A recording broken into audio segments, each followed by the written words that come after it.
नमस्कार, आपका स्वागत है डीपीएल न्यूज में। मैं सिमरन कौर आपके साथ। बढ़ते हैं ताजा।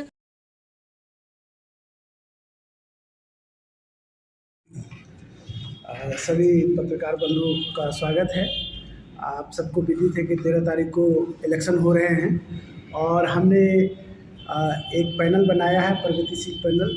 हम और गिरी जी मिलकर पहले दो पैनल थे, ये सबको मालूम है, और हम दोनों मिलकर एक पैनल बनाए ताकि हम दोनों का मकसद यही है कि आने वाले समय में थ्रिफ्ट सोसाइटी को बचाया जा सके।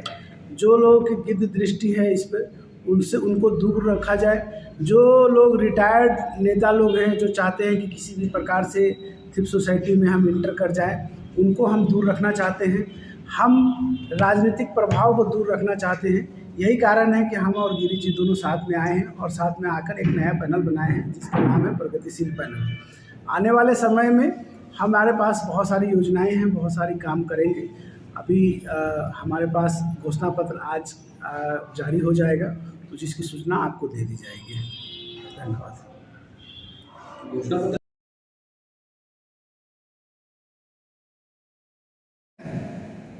पत्रकार बंधुओं, वरिष्ठों को मेरा नमस्कार, हम उम्र को मेरा नमस्कार। थ्रिफ्ट सोसाइटी एक ऐसी सोसाइटी है जो पूरे प्रदेश में एकमात्र मध्य प्रदेश में मल्टी एक सोसाइटी है। पूरे हिंदुस्तान में 21 शाखाएं हैं और भेल का नाम कहीं ना कहीं अगर आता है तो थ्रिफ्ट सोसाइटी के माध्यम से भी आता है, और थ्रिफ्ट का जब नाम आता है तो भेल के माध्यम से आता है। ये दोनों का, क्योंकि एक ये भेल परिवार जो हमारे कर्मचारी है उनकी संस्था है और इसके अंदर किसी भी बाहरी लोगों का हस्तक्षेप नहीं रहा। इसकी सदस्यता उन कर्मचारियों को मिलती है जो रेगुलर एम्प्लॉय होता है। रिटायर के बाद ऑटोमेटिक उसका हिसाब करके उसकी सदस्यता समाप्त कर दी जाती है। अभी जैसे हमारे बसंत कुमार जी ने बताया कि हमारी दो पैनल थी, दोनों पैनल मर्ज करके और हमारी एक पैनल बनी प्रगतिशील पैनल, और हम सब साथ में मिलके चुनाव लड़ रहे हैं। 2010 से लेके 2022 तक निरंतर सम्मानीय सदस्यों ने मुझे एक संचालक के रूप में विपक्ष की भूमिका दी और मैं दोनों कार्यकाल में विपक्ष में ही रहा। मैंने विगत 5 साल बसंत जी के साथ, क्योंकि ये पूरे बोर्ड के अध्यक्ष थे, तो ऐसे चुने हुए जितने भी संचालक थे ये मेरे भी अध्यक्ष थे। लेकिन मैंने 5 साल में जो राजनीतिकरण देखा संस्था के अंदर और बाहरी लोगों का इन्वॉल्वेशन देखा, लोगों ये पहले परंपरा नहीं थी। 2016 से पहले राजनीति का कोई इन्वॉल्वेशन नहीं था।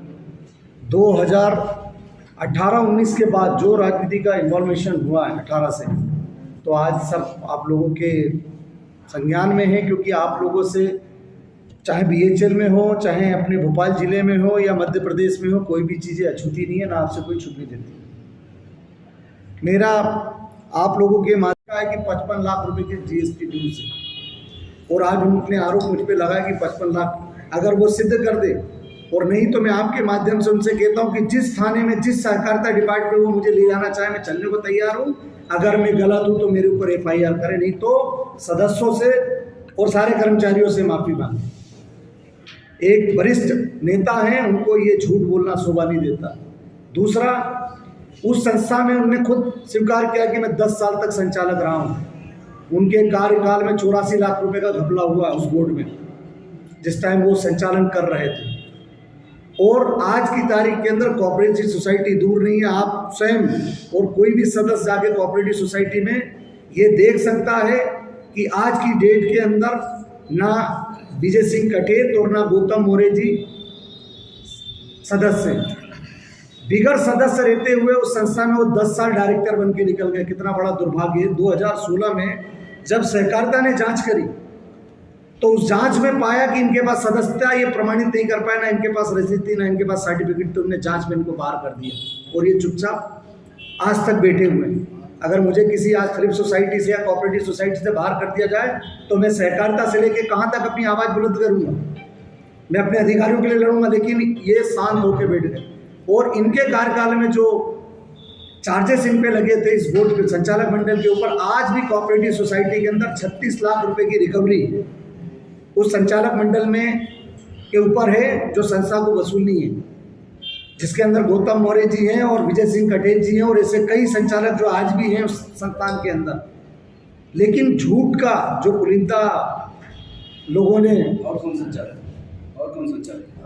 पूर्व संचालक के अंदर आर एस ठाकुर जी हैं, महेश मालवीय जी हैं, जीपी आर्या जी हैं, अनिल गौर जी हैं जो पूर्व चुनाव हार चुके हैं, आरजी त्रिपाठी जी थे, कई संचालक थे जिनके ऊपर ये आरोप लगा था।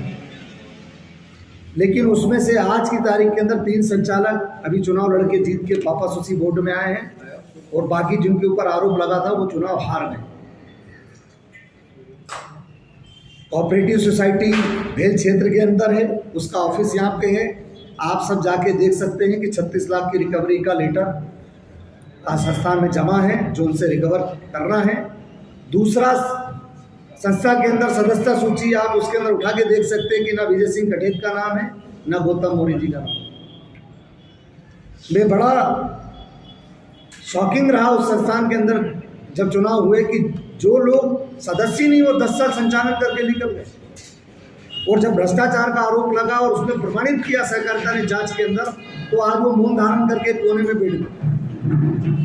दूसरा, कोई भी सहकारिता सोसाइटियां हैं, आपने देखा होगा चाहे 5 साल चाहे 2 साल चाहे एक कार्यकाल होता है उस संस्थान का कि उसके बाद आपको चुनाव कराना ही, तो फिर वो सहकारिता एक्ट के तहत चलती है।